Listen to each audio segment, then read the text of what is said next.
Alright, so this is my little homemade Havalon knife here. This is a blade from the Havalon Baracuta. We made a 3D printed handle. We wanted something lighter and more compact than the regular Baracuta blade because it gives us quite a bit more reach than the smaller Havalon, the Piranta size that takes the regular small surgical blades, little scalpel blades. This one's proved to be quite sharp. This will be the second elk that I've actually done with this particular blade, so we're going to do a front quarter here and just see how well it works. This is a quick little show and tell about how this blade is going to go in here to be replaced. So I can replace the blades, a replaceable blade knife, but more kind of in a fixed blade style.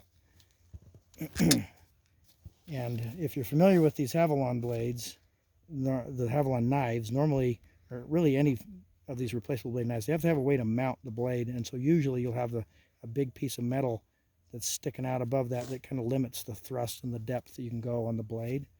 But the way I've mounted it in this 3D printed handle, it doesn't have that problem. So we get all the length of this blade. So I'm going to start with this front quarter here.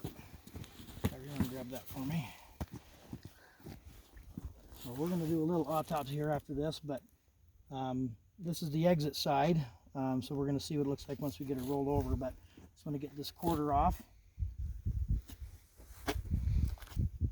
Remember, this is the second time this particular blade has done this.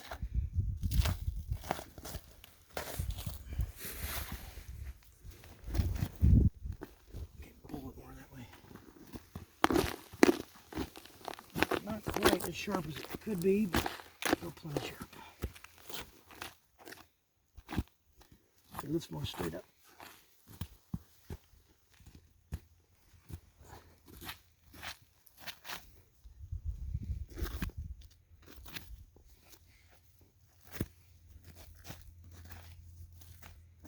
This is, by the way, if you're not familiar with this, this is what we're going to call the gutless method.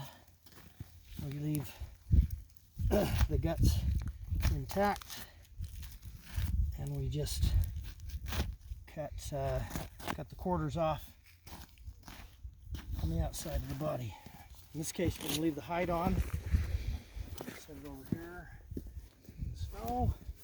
We'll go on the next one. So that's our homemade Havalon.